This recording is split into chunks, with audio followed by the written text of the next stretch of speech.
स्वागत है आपका इस चैनल पे जहां हम HTML एंड CSS के बारे में पढ़ रहे हैं। तो हमने पिछली वीडियो में देखा था कि पैराग्राफ कैसे बनाते हैं और उसमें लाइन ब्रेकिंग को कैसे यूज़ करते हैं। तो इस वीडियो में हम कुछ नई चीज़ें सीखेंगे। तो चलिए स्टार्ट करते हैं। First thing, horizontal rule. तो हॉरिजॉन्टल रूल क्या होता है? ये एक लाइन होती है जिससे पता चलता है कि ये चीज़ एक चीज़ यहाँ ख़त्म हो रही है और नेक्स्ट चीज़ को यहाँ से स्टार्ट किया जा रहा है। तो मैं आपको एग्जाम्पल के थ्रू समझा देता हूँ। जैसे ये एक इमेज है, यहाँ पैराग्राफ लिखा हुआ है, तो ये यहाँ पैराग्राफ का एंडिंग पॉइंट है। तो यहाँ हमने एक लाइन खींची हुई है जिससे पता चलता है कि ये पैराग्राफ यहाँ एंड हो रहा है और नेक्स्ट पार्ट यहाँ से स्टार्ट हो रहा है। तो इसी को हम इसमें यूज़ कर सकते हैं। तो उसके लिए हमें एक टैग की ज़रूरत पड़ती है। तो उससे पहले मैं आपको बता देता हूँ, जब भी हम दो टैग यूज़ करते हैं तो हम हमेशा पहले स्लैश डालते हैं। जैसे हमने ये H1 टैग यूज़ किया है हेडर के लिए, तो इसमें हमने एक ओपन के लिए यूज़ किया, एक क्लोज़ के लिए। तो इसमें हमेशा स्लैश पहले आती है। और जब हम एक टैग यूज़ करते हैं तो हम बाद में स्लैश डालते हैं। जैसे हमने BR टैग में यूज़ किया था जो लाइन ब्रेकिंग के लिए है। तो हम हॉरिजॉन्टल लाइन को यूज़ करने के लिए टैग का यूज़ करते हैं, वो है HR टैग। तो इसमें एक ही टैग यूज़ किया है तो हम स्लैश बाद में डालेंगे। तो इसको सेव करके रन करके मैं आपको बता देता हूँ। तो इसको रिफ़्रेश कर ले। तो ये देखिए, इससे पता चलता है कि ये पैराग्राफ यहाँ एंड हो रहा है और नेक्स्ट पैराग्राफ ऐसे यहाँ से स्टार्ट हो रहा है। तो ऐसे हम हॉरिजॉन्टल रूल लाइन को इसमें ऐड कर सकते हैं। तो ऐसे ही हम कई तरह के फ़ॉन्ट भी इसमें ऐड कर सकते हैं, जो आपने सुने होंगे। बोल्ड होता है और इटालिक होता है। तो मैं आपको बता देता हूँ। तो फ़ॉन्ट ऐसे होता है, जो पहला, जैसे ये वर्ड लिखा हुआ है एम्फसाइज, तो जो पहला वर्ड है तो इटालिक में लिखा हुआ है, जो दूसरा वर्ड है वो जो थिक करके लिखा हुआ वो बोल्ड में लिखा हुआ। तो ऐसे ही हम इसको इसमें भी यूज़ कर सकते हैं। तो उसके लिए भी टैग की ज़रूरत पड़ती है। जो होता है बोल्ड के लिए जो हम टैग यूज़ करते हैं वो होता है स्ट्रॉन्ग टैग। तो मैं इसको लिख देता हूँ। तो यहाँ आपको ये बोल्ड टैग लाना है, उसके स्टार्टिंग में लिख देंगे और एक एंडिंग में क्लोज के लिए लिख देंगे।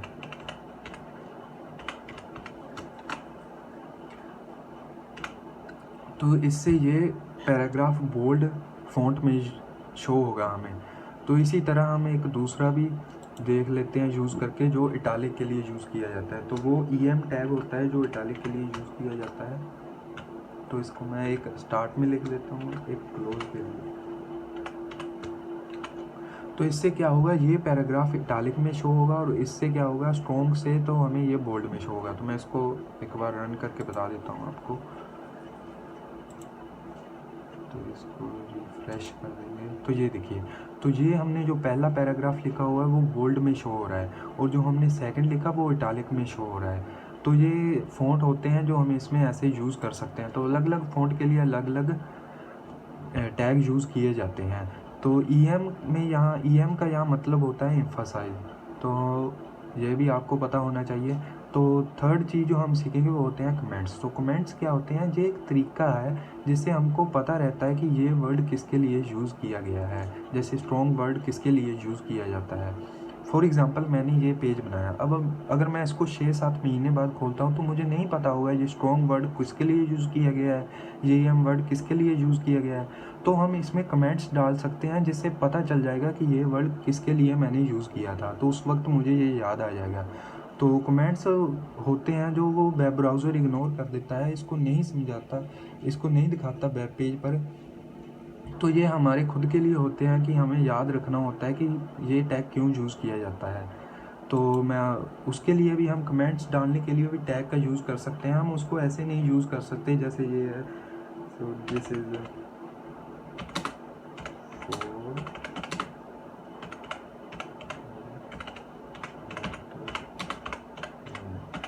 तो जैसे हमने ये लिख दिया तो ये सीधा हमें वहाँ शो हो जाएगा। ये कमेंट्स की तरह नहीं काम करेगा। तो मैं आपको बता देता हूँ। तो ये देखिए, ये कमेंट्स की तरह नहीं काम कर रहा है, ये तो हमें ऐसे ही शो हो रहा है। तो कमेंट्स डालने के लिए हम जो टैग का यूज़ करते हैं वो कुछ इस तरह से होता है। मैं आपको लिख के बता देता हूँ।